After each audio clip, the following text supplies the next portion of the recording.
Hello guys, ഇന്നത്തെ എൻ്റെ പുതിയ വീഡിയോ എന്ന് പറയുന്നത് ഫ്ലിപ്കാർട്ടിൽ എങ്ങനെ ഗിഫ്റ്റ് കാർഡ് നമുക്ക് റെഡീം ചെയ്യാമെന്നാണ്. ഫ്ലിപ്കാർട്ട് ഗിഫ്റ്റ് കാർഡ് റെഡീം ചെയ്യാൻ ഭയങ്കര ഈസിയാണ്. ഇതെങ്ങനെ നമുക്ക് ഒരു സാധനം വാങ്ങുമ്പോൾ അതെങ്ങനെ റെഡീം ചെയ്യുക എന്നുള്ളതാണ് ഇന്നത്തെ എൻ്റെ വീഡിയോ. വീഡിയോയിലേക്ക് പോകുന്നതിന് മുമ്പ് എല്ലാവരും ലൈക്കും സബ്സ്ക്രൈബും ചെയ്യണേ. നമ്മൾ ആദ്യം തന്നെ ഫ്ലിപ്കാർട്ട് എടുക്കുക. ഫ്ലിപ്കാർട്ടിൽ നമ്മളെ അക്കൗണ്ട് എന്ന് പറഞ്ഞൊരു ഓപ്ഷൻ ഉണ്ടാവും. ഇവിടെ നമ്മൾ അക്കൗണ്ട് എന്നുള്ള ഇതിൽ ക്ലിക്ക് ചെയ്യുക. അപ്പോൾ എൻ്റെ ഐ ഡിയിലേക്ക് വരുമ്പോൾ save credit and debit cards എന്നുണ്ടാവും. Save credit and debit cards എന്നുണ്ടാവും. അതിൽ നമ്മൾ ക്ലിക്ക് ചെയ്യുക. അതിൽ ക്ലിക്ക് ചെയ്യുമ്പോൾ നമുക്ക് നമ്മുടെ ബാലൻസ് കാണാൻ പറ്റും ഗിഫ്റ്റ് കാർഡിലുള്ള. ഇതിപ്പോൾ നമ്മളൊരു സാധനം വാങ്ങി അത് റിട്ടേൺ ചെയ്യുമ്പോൾ ഗിഫ്റ്റ് കാർഡിലേക്ക് വരും. അപ്പോൾ അത് നമുക്കിവിടെ കാണാൻ പറ്റും. അപ്പോൾ 16 രൂപയാണ് ഇപ്പോൾ വന്നിരിക്കുന്നത്. ഇനി നമ്മൾ ഒരു സാധനം വാങ്ങുമ്പോൾ അതെങ്ങനെ യൂസ് ചെയ്യാമെന്ന് ഞാൻ പറഞ്ഞു തരാം.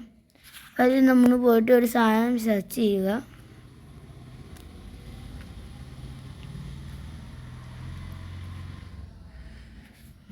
നമ്മൾ ആദ്യം ഡീറ്റെയിൽസ് എല്ലാം കൊടുത്ത് വരിക. അത് കഴിഞ്ഞിട്ട് നമ്മൾ പേയ്മെൻറ്റിൻ്റെ സെക്ഷൻ എത്തുമ്പോൾ യൂസ് ഗിഫ്റ്റ് കാർഡ് എന്നുള്ള ഒരു ഓപ്ഷൻ ഉണ്ടാവും.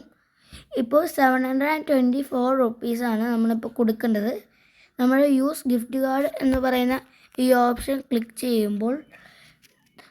ചെയ്യുമ്പോൾ നമുക്ക് ഇവിടെ പൈസ കുറയും. ഇപ്പോൾ 708 ആയി.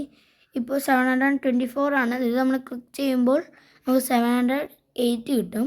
അങ്ങനെ നമുക്ക് ഗിഫ്റ്റ് കാർഡ് യൂസ് ചെയ്യാം. എന്നിട്ട് ബാക്കിയുള്ള പൈസ നമുക്ക് പേ ചെയ്താൽ മതി.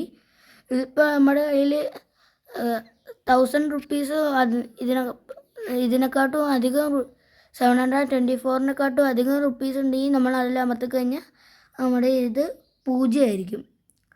നമ്മളൊന്നും പേയ്മെൻറ്റ് ചെയ്യേണ്ട, നമ്മൾ പേ ചെയ്യാതെ തന്നെ നമുക്ക് കിട്ടും.